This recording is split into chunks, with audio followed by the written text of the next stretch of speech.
Hi everybody, today's Wednesday, November 16th, and I am home with a sick kid. It's actually the night before, but Louis puking his brains out. So I hope none of you get sick. Today's lesson will be on writing questions for the mock trial. So we'll talk about direct examination questions and cross-examination questions. But first, take about 10 minutes and go do your daily current events discussion. Caleb, Macy, and Dawson, you are up. Pause. Okay, now that you've done that, take out your mock trial booklets and turn to page 23. Pause. Okay, on page 23, if you look at the top, you'll see the heading is writing questions, direct examination questions and cross-examination questions. These are the two types of questions that witnesses get asked during the trial when they are called to the stand to testify. Direct examination questions are open-ended questions that their own attorneys ask them. Cross-examination questions are questions that the opposing attorneys could ask witnesses, trying to poke holes in their story or trying to make the witnesses seem less reliable. Right now, take a few minutes and read aloud the first half of the page, the introduction and the segment on direct examination questions. Pause. Now that you've read the introduction to direct examination questions, we're going to watch two video clips. Video 1 is a law professor talking about how attorneys can prepare for direct examination questions. You'll watch about the first 4 minutes of that.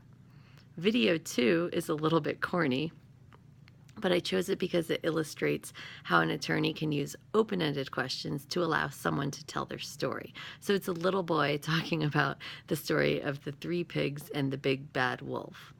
Go watch that now. Pause.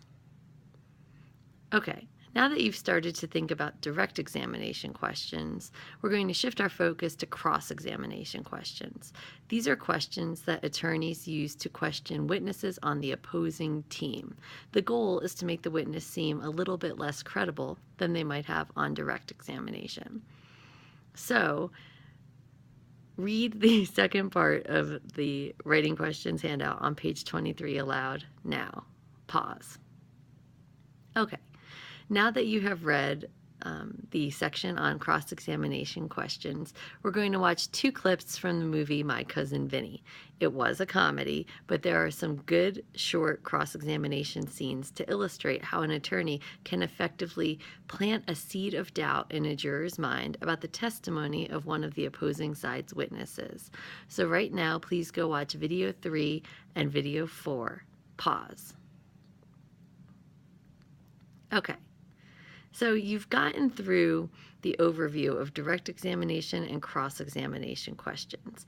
On Friday, if necessary, we can do some role plays when we all come back together to better illustrate how you can craft some of those questions. For the second part of class, though, what you are going to be doing is getting into your teams to have some trial work time today. There are instructions that say direct and cross-examination questions, trial work day 2, on the table by the window. They're white and there's 1 copy for each team. Today, prosecution teams will be working in the classroom and defense teams will be working in the pod. Before you do anything, you ought to review all of the instructions on the handout. The entire team will read the steps and then have witnesses just briefly remind you of what they will be testifying about.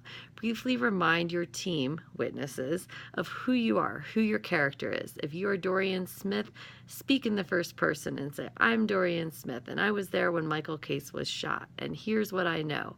So you're practicing getting into character already. After each witness briefly summarizes his or her story, you're going to do some different things today.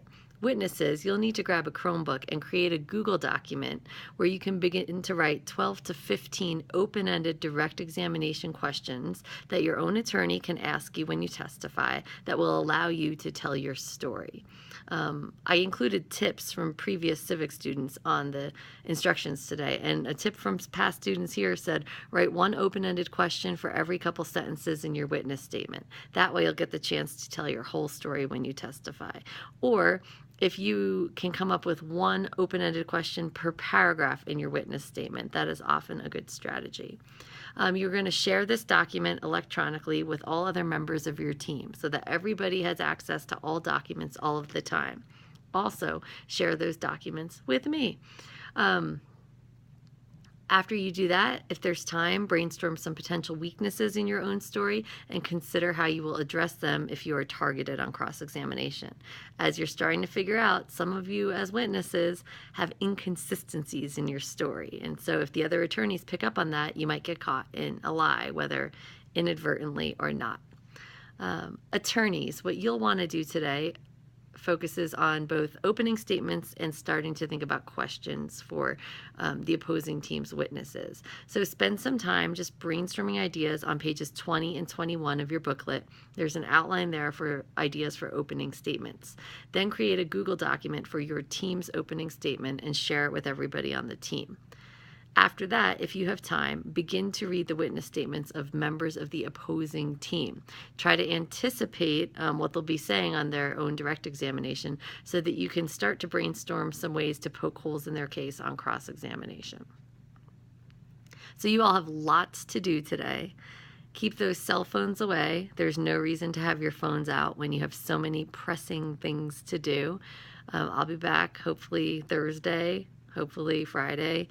I think this puking bug is quick, and hopefully none of you get sick either.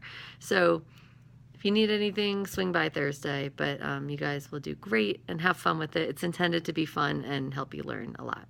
Okay, see ya. Bye.